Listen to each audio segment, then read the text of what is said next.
जनसामान्यांचा निर्भीड निपक्ष बुलंद आवाज जनता ठाणेदार न्यूज। संगमनेर नगरपालिका पोटनिवडणूक, कडक पोलीस बंदोबस्तात शांततेत मतदान, मतदारांचा उत्स्फूर्त प्रतिसाद मिळाला आहे। संगमनेर नगरपालिकेच्या रिक्त असलेल्या 3 जागांसाठी आज अत्यंत चुरशीने परंतु शांततामय वातावरणात मतदान पार पडले। सकाळपासूनच मतदान केंद्रावर मतदारांच्या लांबच लांब रांगा पाहायला मिळाल्या। प्रशासनाकडून करण्यात आलेल्या कडक पोलीस बंदोबस्त आणि निवडणूक आयोगाच्या चोख नियोजनामुळे कोणताही अनुचित प्रकार न घडता ही प्रक्रिया यशस्वी झाली। सकाळपासूनच मतदारांचा उत्साह, सकाळी 7 वाजता मतदानाला सुरुवात झाली। सुरुवातीच्या तासातच मतदानाचा वेग काहीसा संथ होता, मात्र 10 वाजेच्या नंतर मतदारांनी मोठ्या संख्येने घराबाहेर पडत आपला हक्क बजावला। विशेषतः महिला आणि तरुण मतदारांमध्ये मोठा उत्साह दिसून आला। दुपारच्या सुमारास मतदानाचा टक्का चांगलाच वाढला होता। पोलीस प्रशासनाचे चोख नियोजन, निवडणुकीचे संवेदनशीलता लक्षात घेता जिल्हा पोलीस प्रशासनाने संगमनेर शहरात आणि मतदान केंद्र परिसरात कडक पोलीस बंदोबस्त तैनात केला होता। वरिष्ठ पोलीस अधिकाऱ्यांनी स्वतः केंद्राच्या भेटी देऊन परिस्थितीचा आढावा घेतला। मतदान केंद्राच्या 100 मीटर परिसरात कडक निर्बंध लागू करण्यात आले। शहरात कुठेही वाद किंवा तणावाची परिस्थिती निर्माण झाली नाही। मतदारांच्या उत्स्फूर्त प्रतिसादामुळे मतदानाचा टक्का समाधानकारक राहण्याची शक्यता आहे।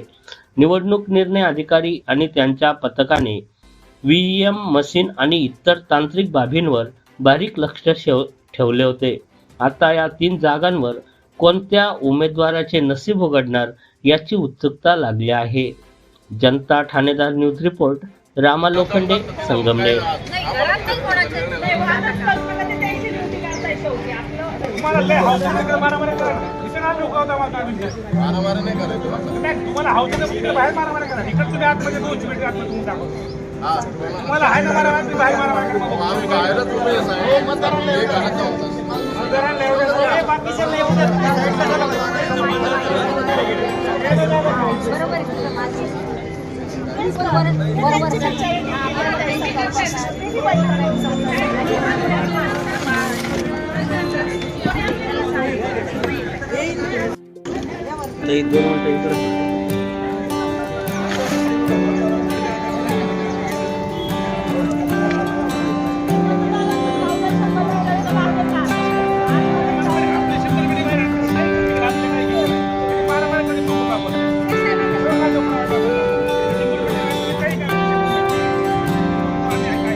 चल आणली तू गाडी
बोललो तर नाही गेले तर बोललो मला